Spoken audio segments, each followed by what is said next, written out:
안녕하세요. 대출의 기술의 안프로입니다.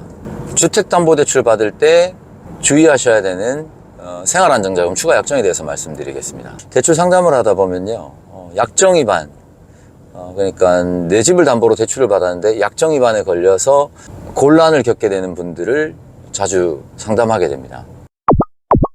보유한 주택을 담보로 대출을 받을 일이 있다. 그러면은 오늘 제가 드리는 얘기를 잘 참고하셨다가 큰 곤란을 겪는 일이 없었으면 좋겠습니다. 주택담보대출 안에는 사실 여러 가지 분류가 있습니다.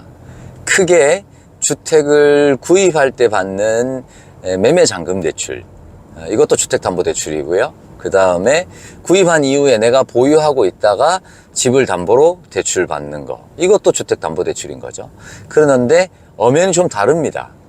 우리가 구입할 때 받는 거는 매매잔금대출이라고 하지만 보유하고 있는 주택을 담보로 대출 받을 때는 요즘은 흔히 생활안정자금, 이런 표현을 많이 씁니다.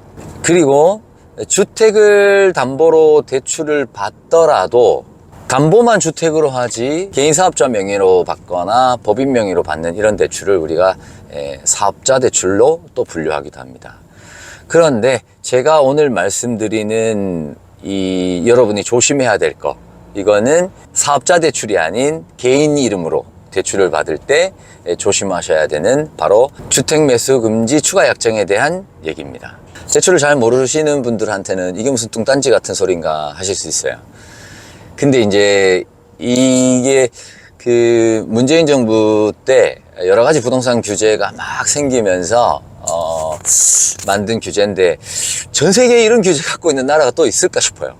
그런데 뭐냐면 골자만 먼저 말씀드리면, 내가 보유하고 있는 주택을 담보로 대출을 받게 되면 그 돈을 가지고 주택을 추가로 매수하는 걸 금지하겠다. 부동산 투기를 막기 위해서 만든 규제입니다. 그런데 뭐 이 규제가 생겼다고 해가지고 사람들이 주택 투기를 안 했느냐? 그렇지 않습니다. 약간 우회하는, 뭐 사업자 대출로 우회한다거나, 뭐 P2P 대출로 우회한다거나, 뭐 신용대출, 뭐 여러 가지 것들로 우회하면서 주택을 추가로 매수할 사람들은 다 했습니다. 그거는 지금도 마찬가지입니다. 제가 지금 말씀드리고 있는 시점은 2023년 10월인데요. 지금도 여전히 우회하는 대출은 많습니다. 그래서 저는 이 규제는 지금 시점에서는 없어져야 된다고 생각합니다. 이미 집값이 많이 올라 있어서 사실 주택을 다주택자들한테 추가로 매입하라고 해도 매입하지 않거든요. 지금 시점에서는 다들 가격이 어느 정도 다시 올라오거나 부동산 경기가 좀 좋아지면 팔려고 기다리는 거지, 주택을 추가로 구매하려고 기다리는 다주택자들은 많지 않은 것 같아요. 그런데 이게 있잖아요, 꼭 어떤 사람들이 피해를 보냐면 부동산 규제에 밟지 않은 순진한 일반 시민들이 꼭 피해를 봅니다. 이런 거거든요. 내가 살다가 어떤 이유로든 생활비가 좀 필요해서, 예를 들면 살고 있는 집을 담보로 1억을 받아요.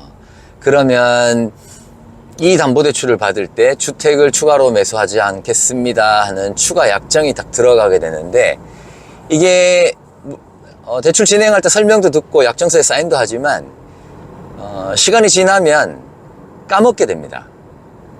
그리고 이 약정은 미치는 범위가 나와 나의 배우자, 그리고 내가 구성하고 있는 직계존비속, 내 등본에 구성되어 있는 나의 직계존비속까지 미치기 때문에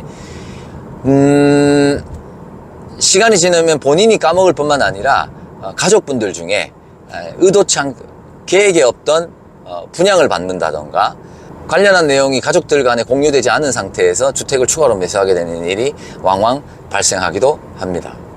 그럼 이 추가약정은 어디까지 미치는지 먼저 설명을 드려볼게요. 이 추가약정은요, 우선 대상 부동산이 주택만 해당이 됩니다. 단독주택, 뭐 다세대 빌라, 그리고 아파트, 이런 건 다 해당이 되는데, 도시형 생활주택도 해당이 됩니다. 그런데 오피스텔은 해당이 안 됩니다.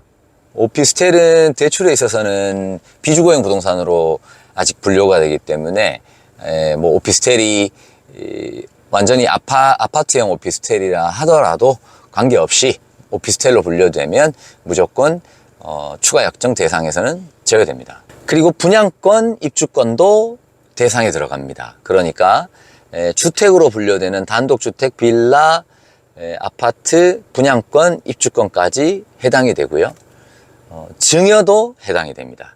상속은 해당이 되지 않습니다. 그리고 그 미치는 사람의 범위가 어디까지냐면, 예를 들어서 암프로인 제가 대출을 받으면 저의 배우자 그리고 등본에 있는 나의 직계 존비속까지 미치게 됩니다. 물론 이럴 수는 있습니다.